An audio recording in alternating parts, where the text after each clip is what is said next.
मायके के लिए फर्ज कैसे भूल जाऊं। अरे बेटा, तू अचानक यहाँ आ गई। सब खैरियत तो है। दरवाजे की घंटी बजते दरवाजे पर कुसुम को यूं अचानक आया देख नैना जी बोली, हाँ माँ, तुम तो जानती हो मैं बहुत जल्दी घबरा जाती हूँ। 2-3 दिन से बड़े बुरे सपने देख रही थी, तो सोचा आकर तुम सबसे मिल लूं। कुसुम ने कहा, माँ घर में इतनी शांति क्यों है? और भाभी, रूही, नमन कोई दिखाई क्यों नहीं दे रहे? कुसुम घर में घुसकर सब कमरों की जायजा लेकर बोली, वो अपने मायके गई है, कल आ जाएगी। नैना जी ने कहा, ऐसे अचानक बच्चों के स्कूल चल रहे हैं, ऐसे में? राशि आश्चर्य से पूछी। हाँ, उसकी माँ ने बुलाया था तो चली गई। नैना जी नजरें चुराते हुए बोली। कुसुम महसूस कर रही थी माँ बहुत परेशान है, और वो भी तो किसी कारण से ही यहाँ आई थी। पर माँ से कैसे झूठ बोल गई। रात को विनीत घर आया और कुसुम को देख चकरा गया। अरे कुसुम, तुम बता देती आ रही हो तो मीरा और बच्चों को रोक लेता।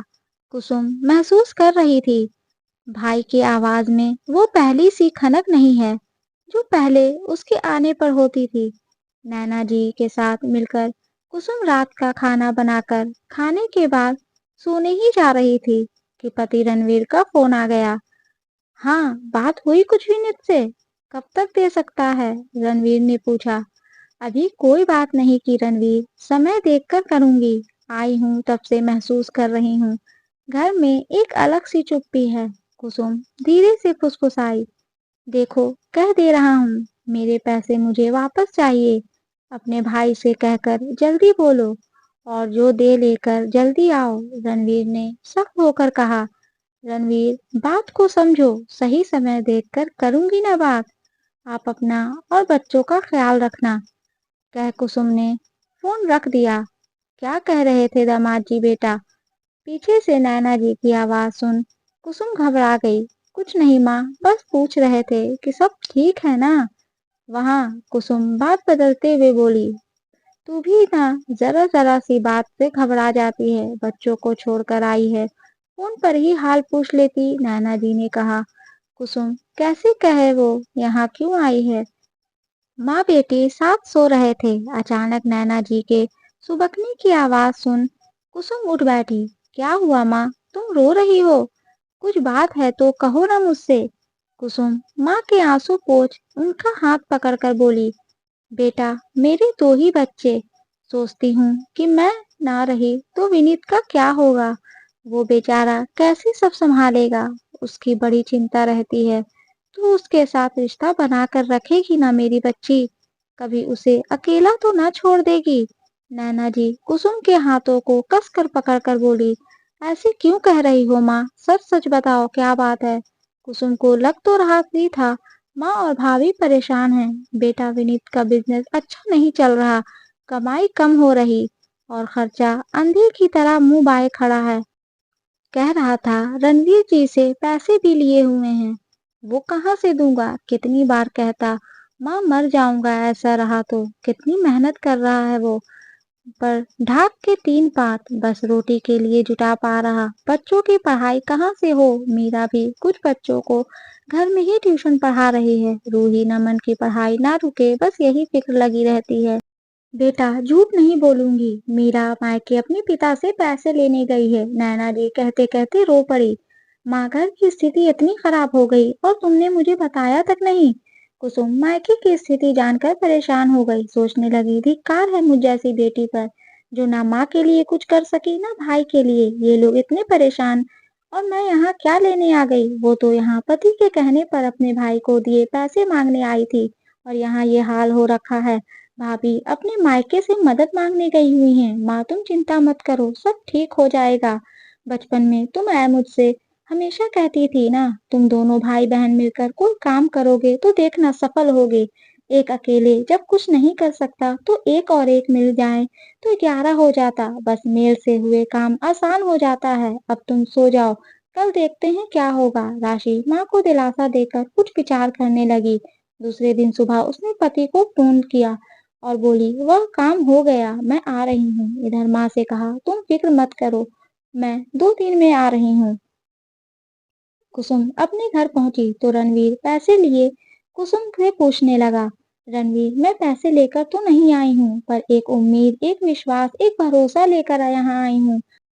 कहिए, आप मेरी इन सब बातों का मान रख पाएंगे या फिर मुझे खुद को धिक्कारना पड़ेगा कि मैं किसी लायक नहीं हूँ?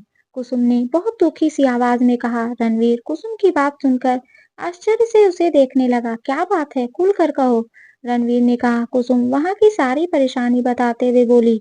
रणवीर, हमें अभी कोई काम ही नहीं है, ना ही हम भूखे मर रहे हैं, ना ही हमारे बच्चों की पढ़ाई छूट रही है। मुझे ये भी पता है, मैं नौकरी नहीं करती, जो कमाई है वो सब अकेले आपकी है, आपकी मेहनत की है। क्या आपके पैसे पर मेरा कोई अधिकार है? ये कैसा सवाल है? बिल्कुल है, तुम मेरी पत्नी हो, रणवीर ने कहा। फिर रणवीर, जब आपके घर वालों को जरा भी जरूरत होती है, आप उनकी मदद करने के लिए उतावले हो जाते हैं। उसमें मैं भी तो आपकी सहभागी होती हूँ, क्योंकि आपसे ही वो भी मेरा परिवार है। बस यही भाव एक बार आप सोच कर देखिए ना, मेरे दिल पर क्या बीत रही होगी जब मैं अपने माँ को बिलखते हुए देखी और भाई के चेहरे पर परेशानी की गठरी। इस मुंह से कहती, भाई मेरे पैसे दे दे, कल को कुछ भी हुआ तो मैं कभी खुद को माफ नहीं कर पाऊंगी। सब मुझे धिक्कारेंगे। कैसी बहन है, कैसी बेटी है जो खुद को मजे ले रही है और मायके भी जरा भी फिक्र नहीं। मैं बस ये कहना चाहती हूँ कि कुछ दिनों की मोहलत उसे दे दीजिए। और हाँ, मैंने सोच लिया है, जो गहने मुझे मेरे मायके से मिले हैं और वो उन्हें देना चाहती हूँ, वो उनके काम आ सकें। बस मुझे यही चाहिए और उसके लिए आपकी इजाजत भी, क्योंकि ब्याह के बाद सब कुछ पूछकर और मिलकर करने से ही रिश्ते की बुनियाद सही रहती है। और हो सके तो आप भी उसकी मदद कर सकें तो कर दें।